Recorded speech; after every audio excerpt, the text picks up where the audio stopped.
Assalamualaikum Sobat Tirai Gaib. Salam jumpa di channel cerita horor. Di channel ini akan kami ajak kalian menelusuri dunia mistis yang tegang dan menyeramkan.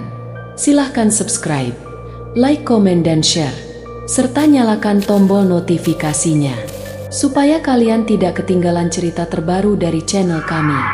Yang sudah subscribe, semoga diberikan umur panjang, kesehatan, dan berlimpah rezeki serta selamat dunia akhirat. Di ujung pantai utara Jawa, di sepanjang jalan tembus Pantura yang menghubungkan kawasan pesisir dengan Kabupaten Banjarnegara, terletak sebuah kota kecil yang menyimpan sejuta pesona. Kota ini, meski sederhana, menawarkan pemandangan yang memanjakan mata. Dari jauh, deretan bukit hijau yang membentang tampak seakan memeluk kota, menyembunyikan keindahan alam yang begitu asri. Udara segar dari laut berpadu dengan semilir angin yang berhembus lembut, menciptakan suasana yang menenangkan. Jalan-jalan di kota ini berkelok, menuntun pengunjung menuju pusat kehidupan masyarakat yang ramah dan sederhana. Kampus yang berdiri kokoh di tengah kota ini menjadi salah satu pusat pendidikan terkemuka. Tidak hanya menawarkan fasilitas yang memadai, tetapi juga memiliki tradisi ilmiah yang kental. Di balik gedung-gedung megah yang menjulang, terdapat masyarakat yang menjunjung tinggi nilai-nilai agama. Kehidupan di kota ini sangat dipengaruhi oleh kultur agamis yang sudah turun-temurun, dengan masjid-masjid yang berdiri tegak di setiap sudut dan pengajian yang menjadi bagian tak terpisahkan dari rutinitas sehari-hari. Namun, di balik ketenangan dan keindahan kota ini, ada kisah-kisah misterius yang belum banyak diketahui. Kampus yang seharusnya menjadi tempat pencarian ilmu, ternyata menyimpan cerita kelam yang tidak pernah diungkapkan. Ketika malam tiba, dan kabut mulai menyelimuti kawasan kampus, rasa damai yang selama ini terasa seakan berganti menjadi ketegangan yang mencekam. Malam itu, aku pertama kali menginjakkan kaki di kampus. Bang Rudi mengajakku berkeliling sebelum daftar ulang keesokan harinya. Suasana di luar kampus cukup ramai, tetapi berbeda dengan di dalam kampus yang terasa sepi dan gelap. Kampus yang begitu luas dan masih terasa asing bagiku, membuat suasana terasa lebih sunyi dan sedikit mencekam. "Sepi banget, Bang," ujarku, seraya memandang deretan pepohonan di sekitar parkiran yang tampak merunduk, seolah melindungi kampus dari dunia luar. "Angkatan atas lagi pada libur, jadi sepi," jawabnya sambil memarkirkan motor. Suara mesin motor yang berhenti seperti menyatu dengan keheningan malam. "Kalau itu gedung, buat daftar ulang besok," lanjut Bang Rudi, sambil menunjuk sebuah gedung besar yang seperti aula. "Sepertinya tidak jauh dari jalan utama," jawabku. Kami berjalan menuju gedung tersebut, melewati deretan pepohonan. Aku tidak berani menoleh ke atas pohon-pohon tersebut, merasa ada yang memperhatikanku dari atas. Seperti ada mata-mata yang mengamati setiap langkahku. Setelah berjalan sebentar, kami sampai di depan gedung yang cukup besar itu. "Nanti kalau wisuda, di sini juga," kata Bang Rudi. "Kuliah aja belum, udah mikirin wisuda," jawabku. Meskipun nada suaraku terasa santai, dalam hati aku merasa gugup dan cemas. Aku tak bisa membayangkan harus melewati semua itu. Kami berkeliling gedung dan melihat beberapa orang sedang mempersiapkan acara untuk besok. Di dalam gedung, ada yang sedang berdiskusi dengan serius. Tampaknya mereka sudah lama beraktivitas. Meskipun begitu, suasana di dalam gedung tetap terasa sepi. Hanya ada sedikit orang yang berjalan melintas. "Nanti mau ambil jurusan apa?" tanya Bang Rudi. "Belum tahu. Katanya harus kuliah setahun dulu baru bisa pilih jurusan," jawabku, merasa bingung karena belum punya gambaran jelas tentang masa depan. Namun, aku merasa tenang mendengarnya. Ternyata banyak orang yang harus memilih jurusan setelah memulai kuliah. "Ah, iya, ada TPB dulu," jawabnya. Suaranya terdengar bijak dan penuh pengalaman. Aku mengangguk pelan. Setelah puas berkeliling, kami kembali ke rumah melewati jalan yang sama. Ketika melangkah keluar area kampus, aku sempat menengok ke belakang. Deretan pohon yang kami lewati tadi, sekelebat terlihat kain putih transparan melayang di puncak pohon. Aku mengerutkan dahi dan mencoba meyakinkan diri sendiri bahwa itu hanya angin. Sebuah sambutan yang menarik, pikirku dalam hati. Namun, ada rasa tidak nyaman yang merayapi tubuhku. Aku tidak berani berlama-lama menatap ke arah pohon itu. Sesampainya di rumah, Bang Rudi mengajakku ngobrol di teras, bercerita tentang pengalaman masa kuliahnya. Suasana kampus begitu, ya? Ucapku. Begitu gimana? Tanya Bang Rudi. Gelap dan sepi kalau malam. Jawabku. Jujur, keheningan itu sangat berbeda dengan yang aku bayangkan sebelumnya. Ada rasa tidak nyaman yang muncul saat malam mulai datang. Ah, abang sih sudah terbiasa. Di hutan jauh lebih gelap. Jawabnya, karena ia lulusan fakultas kehutanan. Jadi, gelapnya di sini masih terbilang biasa. Jawaban Bang Rudi seperti menenangkan pikiranku, meskipun aku merasa tidak sepenuhnya percaya. Bang, pernah nggak ngalamin kejadian horor di kampus? Tanyaku, merasa penasaran. Aku tahu setiap kampus pasti punya cerita horor tersendiri, tapi aku ingin tahu apakah Bang Rudi pernah mengalaminya. Pernah, sih. Biasanya cuma lihat-lihat di kelas kosong atau suara tawa dari pohon-pohon di fahutan. Jawabnya, tapi nggak yang serem-serem banget, sih. Loh, cerita horor terkenal ada gak? Tanyaku lagi, mengingat cerita horor yang sering aku dengar dari teman-temanku yang lebih dulu kuliah. Tentu ada. Hampir semua kampus punya cerita horor. Mau dengar? Bang Rudi mengangguk sambil tersenyum, seolah sudah menunggu pertanyaanku. Aku mengangguk, ingin mendengarnya. Cerita horor kampus selalu menarik perhatian, apalagi jika sudah dibumbui dengan pengalaman pribadi. Ini cerita pertama, judulnya Tukang Bakso di Lantai 6. Mulai Bang Rudi. Beberapa mahasiswa sedang melakukan pengamatan di laboratorium lantai 6. Tiba-tiba terdengar suara teng-teng-teng, seperti sendok yang dibenturkan ke mangkuk. Mereka tidak menghiraukannya, tetapi suara itu semakin dekat, diikuti dengan gerobak bakso yang terlihat lewat di balik jendela. Bakso, Neng? Tanya seorang pria dari luar. Enggak, Bang, jawab seorang mahasiswi. Tukang bakso itu melanjutkan perjalanannya. Namun, salah satu mahasiswa bertanya, kita kan di lantai 6. Gimana tukang bakso bisa naik ke sini? Astagfirullah, jadi tadi itu siapa? Tanya mahasiswa lainnya. Semua pun menutup jendela dengan cepat. Mereka langsung merasakan ketegangan di udara. Suara langkah kaki yang semakin menjauh terdengar samar-samar. Ketika mereka membuka jendela kembali, tak ada siapa-siapa di luar. Ada lagi. Nih, ceritanya. Ini lebih horor. Kata Bang Rudi melanjutkan cerita. Cerita berikutnya tentang seorang mahasiswi yang sedang belajar. Dengan jendela kamar terbuka lebar. Angin dingin tiba-tiba berhembus. Dan seorang satpam muncul untuk mengingatkan agar menutup jendela karena sudah mendekati maghrib. Tapi setelah ia menutup jendela, mahasiswi itu baru menyadari kamar tersebut berada di lantai 2. Satpam yang mengingatkan tadi siapa? Tentu saja bukan satpam, melainkan sosok yang tidak tampak. Tunggu, ada lagi?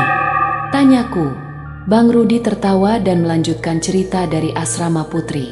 Di malam hari, penghuni asrama putri sedang berkumpul di kamar, saat tiba-tiba terdengar ketukan di pintu. Siapa? Tanya salah satu mahasiswi. Orang sebelah, jawab suara dari luar. Masuk aja nggak dikunci, jawab si mahasiswi sambil membuka pintu. Ia terkejut melihat sosok yang berdiri di depan pintu.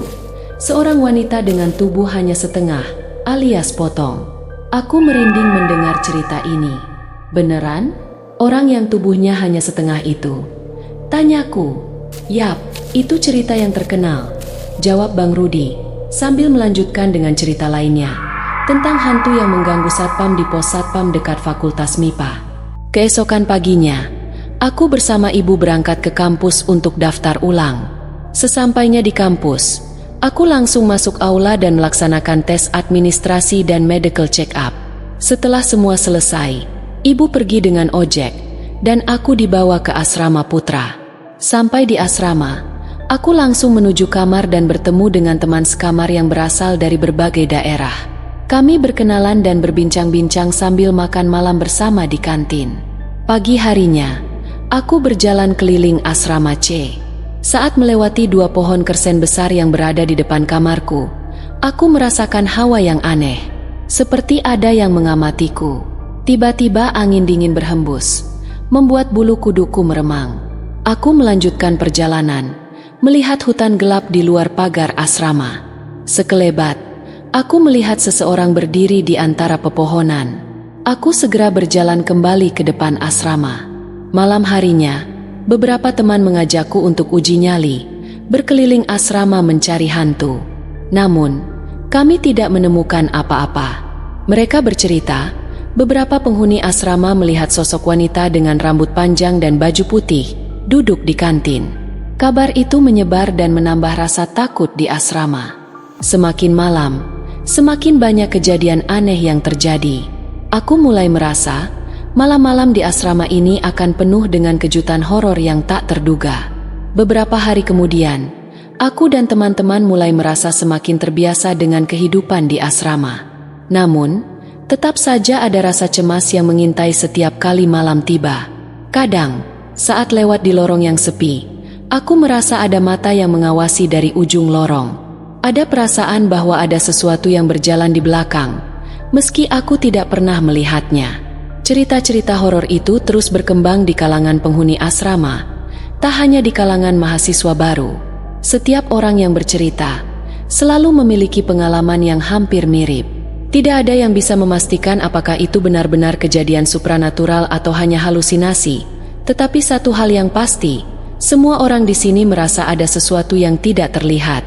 Malam terakhirku di asrama, aku kembali melewati pohon kersen yang membuatku merinding. Angin malam bertiup lebih kencang, dan aku bisa merasakan hawa dingin yang tak biasa. Ketika aku melangkah kembali ke kamarku, aku merasa seperti ada seseorang yang mengikuti langkahku. Aku berlari cepat menuju pintu kamar, menutupnya dengan kencang dan menguncinya. Tidak ada yang pernah benar-benar tahu apa yang sebenarnya terjadi di malam-malam gelap itu. Tetapi kampus ini selalu menyimpan misteri yang tak terungkap. Seiring berjalannya waktu, kehidupan di asrama semakin terasa biasa. Namun, ada satu hal yang tak bisa aku lupakan. Setiap malam, seakan ada suara aneh yang mengganggu ketenangan. Terkadang, aku mendengar langkah kaki yang terdengar berat dan cepat di lorong. Namun saat aku keluar kamar, tak ada siapa-siapa di sana. Pagi-pagi, teman-teman sekamarku sering bercerita tentang hal-hal aneh yang mereka alami. Tiap kali mendengar cerita mereka, aku merasa tubuhku merinding, seperti ada sesuatu yang sedang mengawasi. Aku mulai berpikir, apakah semua ini hanya imajinasiku atau memang ada sesuatu yang lebih besar di balik keheningan malam ini? Satu malam, aku memutuskan untuk tidak tidur lebih awal. Aku duduk di depan jendela kamarku, menatap pemandangan asrama yang sunyi. Angin malam bertiup pelan, namun rasanya angin itu seperti membawa bisikan yang tak bisa aku dengar sepenuhnya. Aku merasa semakin gelisah, apalagi ketika sekelebat bayangan hitam melintas di ujung lorong. Aku tertegun, lalu berusaha menenangkan diri. Tiba-tiba, aku mendengar suara ketukan di pintu kamar. Tanpa berpikir panjang, aku membuka pintu dengan sedikit gugup. Ternyata, itu hanya Abrar yang ingin meminjam charger. Aku tertawa kecil, sedikit merasa bodoh karena ketakutan tadi. Ada apa? Dan, kayaknya kamu kelihatan takut banget, kata Abrar sambil tersenyum. Enggak apa-apa, Abrar. Hanya sedikit penasaran sama cerita-cerita horor di asrama ini, jawabku sambil tertawa gugup. Aduh, jangan terlalu dipikirin, ya? Kalau dipikirin malah makin parno, jawabnya sambil berlalu menuju kamarnya. Aku kembali duduk di meja belajar, mencoba mengalihkan perhatian. Tapi tetap saja, malam itu terasa berbeda. Seakan ada sesuatu yang mengganggu ketenanganku, dan rasanya makin sulit untuk mengabaikan perasaan aneh itu. Keesokan harinya, setelah mengikuti beberapa kegiatan kampus, aku kembali ke kamar dan mendapati bahwa teman sekamarku sedang sibuk dengan laptop dan tugas kuliah. Kami semua tertawa, bercanda, dan berbicara tentang pengalaman-pengalaman yang lucu. Namun, ketika malam kembali datang, semuanya berubah. Gelapnya malam dan angin dingin yang kembali bertiup mulai membuat aku merasa seperti malam-malam sebelumnya. Hari berikutnya, aku memutuskan untuk tidak terlalu memikirkan kejadian-kejadian aneh yang aku alami. Mungkin semua ini hanya kebetulan, pikirku. Namun, semakin hari aku semakin merasa ada yang tidak beres. Malam itu, aku berjalan menuju dapur untuk mengambil air minum. Lorong tampak kosong, hanya ada lampu jalan yang sedikit redup. Ketika melewati lorong, aku merasa ada sesuatu yang mengikutiku. Rasanya seperti ada bayangan yang bergerak pelan di belakangku. Aku segera mempercepat langkahku, mencoba menenangkan diri, tapi ketika aku menoleh, tidak ada apa-apa. Sejak kejadian itu, aku semakin merasa bahwa ada sesuatu yang tidak beres di asrama ini. Aku mulai bertanya-tanya, apakah benar hantu-hantu itu hanya cerita belaka, atau ada yang benar-benar terjadi? Meskipun aku selalu berusaha berpikir rasional, ada perasaan yang terus menghantui setiap malam. Satu malam, ketika sedang beristirahat, aku mendengar suara aneh yang berasal dari kamar sebelah. Awalnya aku mengira itu suara teman sekamarku, tapi suara itu terdengar semakin aneh dan semakin jauh. Aku mencoba mengabaikannya, namun rasa penasaran itu tak bisa hilang begitu saja. Apa sih itu?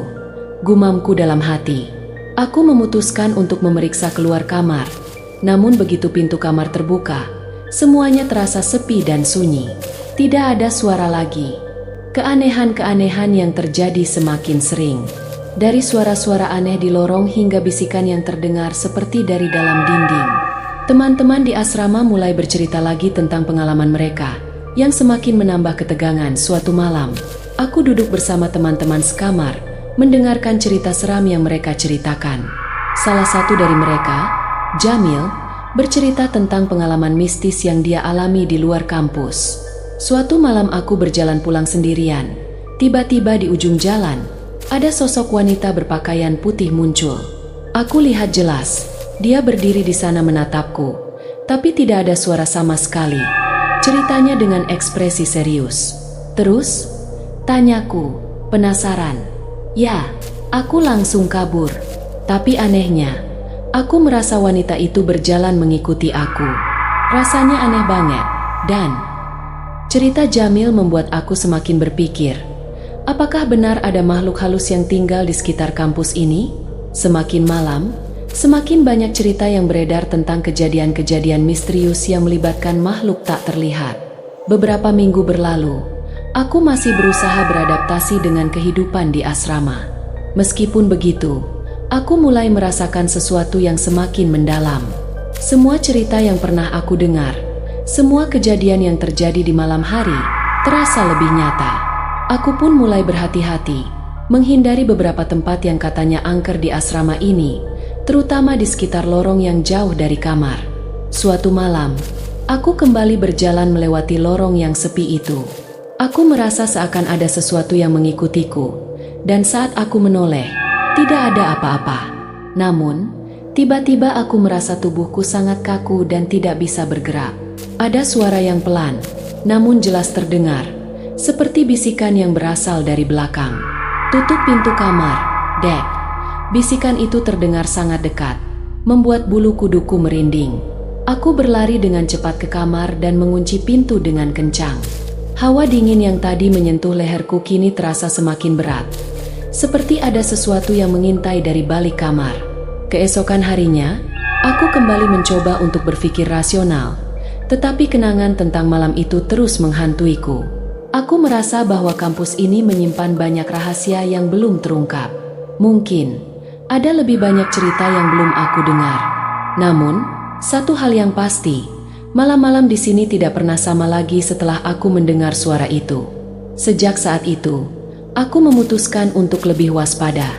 Setiap langkahku terasa lebih berat, dan setiap suara di malam hari membuatku semakin gelisah. Aku tahu, ada banyak cerita yang belum aku ketahui, dan kadang, aku merasa seperti ada yang menungguku untuk menemukan lebih banyak rahasia kelam yang tersembunyi di balik lorong-lorong asrama ini. Dan, meskipun aku terus mencoba untuk mengabaikan perasaan itu, ada satu hal yang tak bisa aku hindari malam ini. Seperti malam-malam sebelumnya, ada sesuatu yang menanti di kegelapan. Sesuatu yang belum sepenuhnya aku pahami. Sejak malam itu, aku merasa tidak pernah benar-benar sendirian di asrama. Setiap langkah yang aku ambil selalu terasa berbeda, seolah ada sesuatu yang mengikutiku. Bahkan saat aku sedang berada di kamar, ada rasa gelisah yang terus menghantuiku. Meskipun aku berusaha meyakinkan diri bahwa itu hanya perasaan semata, ada kalanya aku melihat bayangan samar bergerak di sudut ruangan atau mendengar suara langkah kaki yang tak pernah aku temui sumbernya. Hari-hari berlalu, namun perasaan aneh itu tidak juga hilang. Di setiap malam yang gelap, suara-suara yang semakin jelas terdengar, menambah ketakutanku. Suara pintu yang berderak, langkah kaki yang berdesir, hingga suara tertawa pelan yang seolah berasal dari ujung lorong. Semua itu membuatku semakin yakin bahwa sesuatu memang ada di sini. Suatu malam, ketika aku kembali ke kamar, ada yang berbeda.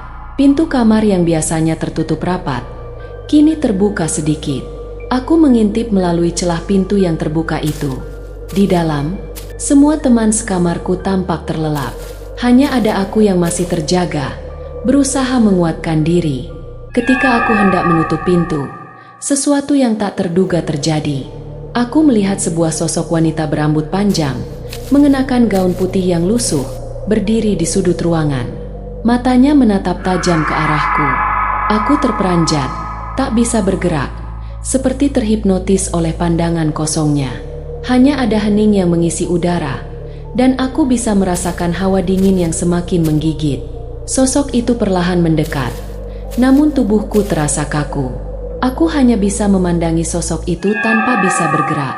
Ketika dia sudah sangat dekat, dengan suara yang hampir tak terdengar, ia berkata, "Tutup pintu, Dek." Perasaan takut yang melanda tubuhku membuat aku segera berlari keluar dari kamar, melintasi lorong gelap menuju ruang umum. Namun, rasa cemas itu tak kunjung hilang. Aku terus berlari, dan di setiap langkah, aku merasakan bahwa sosok itu mengikutiku. Tiba di ruang umum, aku berhenti dan mencoba menenangkan diri. Tetapi, sesuatu di belakangku menarik perhatian. Aku menoleh, dan di sana, di ujung lorong, sosok wanita itu muncul kembali, berdiri diam, menatapku dengan tatapan kosong. Aku tidak bisa bertahan lebih lama. Aku berlari kembali ke kamarku, menutup pintu dengan cepat, dan menguncinya. Tubuhku gemetar, dan aku merasa seakan-akan ada tangan yang menahan pintu dari luar. Waktu terasa berjalan lambat, hingga akhirnya aku tertidur dalam kelelahan fisik dan mental. Keesokan harinya, aku bangun dengan perasaan bingung. Apakah itu nyata? Atau hanya mimpi buruk yang berlarut-larut? Aku mencoba mengabaikan kejadian tersebut. Namun ada satu hal yang tak bisa aku lupakan, kata-kata, "Tutup pintu, Dek."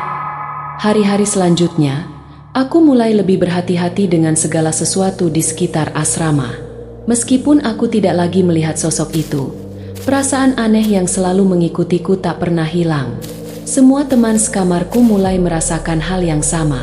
Mereka mulai berbicara tentang kejadian-kejadian aneh yang mereka alami, dan semakin banyak cerita yang beredar. Sejak malam itu, aku merasa tidak pernah benar-benar sendirian di asrama. Setiap langkah yang aku ambil selalu terasa berbeda, seolah ada sesuatu yang mengikutiku. Bahkan saat aku sedang berada di kamar, ada rasa gelisah yang terus menghantuiku. Meskipun aku berusaha meyakinkan diri bahwa itu hanya perasaan semata, ada kalanya aku melihat bayangan samar bergerak di sudut ruangan atau mendengar suara langkah kaki yang tak pernah aku temui sumbernya. Hari-hari berlalu, namun perasaan aneh itu tidak juga hilang. Di setiap malam yang gelap, suara-suara yang semakin jelas terdengar, menambah ketakutanku. Suara pintu yang berderak, langkah kaki yang berdesir, hingga suara tertawa pelan yang seolah berasal dari ujung lorong. Semua itu membuatku semakin yakin bahwa sesuatu memang ada di sini. Suatu malam, ketika aku kembali ke kamar, ada yang berbeda.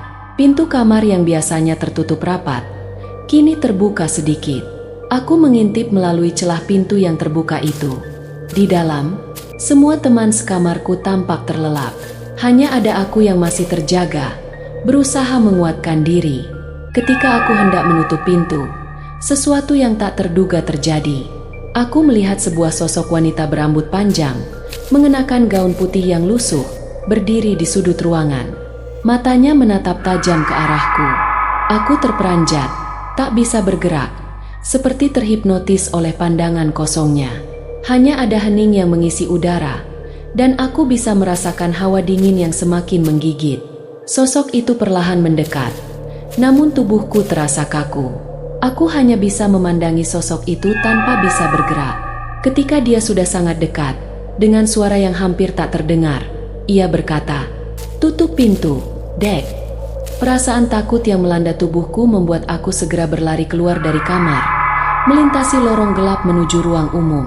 Namun, rasa cemas itu tak kunjung hilang. Aku terus berlari, dan di setiap langkah, aku merasakan bahwa sosok itu mengikutiku. Tiba di ruang umum, aku berhenti dan mencoba menenangkan diri. Tetapi, sesuatu di belakangku menarik perhatian. Aku menoleh, dan di sana, di ujung lorong, sosok wanita itu muncul kembali, berdiri diam, menatapku dengan tatapan kosong. Aku tidak bisa bertahan lebih lama. Aku berlari kembali ke kamarku, menutup pintu dengan cepat, dan menguncinya. Tubuhku gemetar, dan aku merasa seakan-akan ada tangan yang menahan pintu dari luar.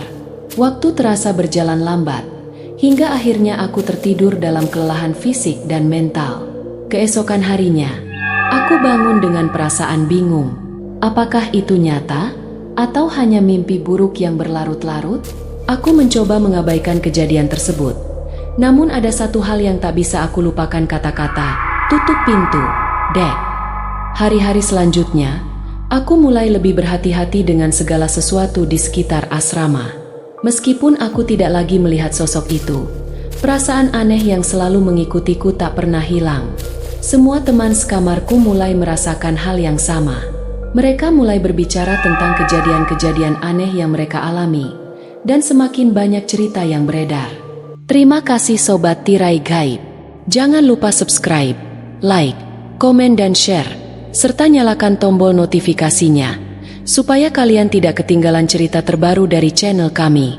Yang sudah subscribe semoga diberikan umur panjang, kesehatan, dan berlimpah rezeki, serta selamat dunia akhirat.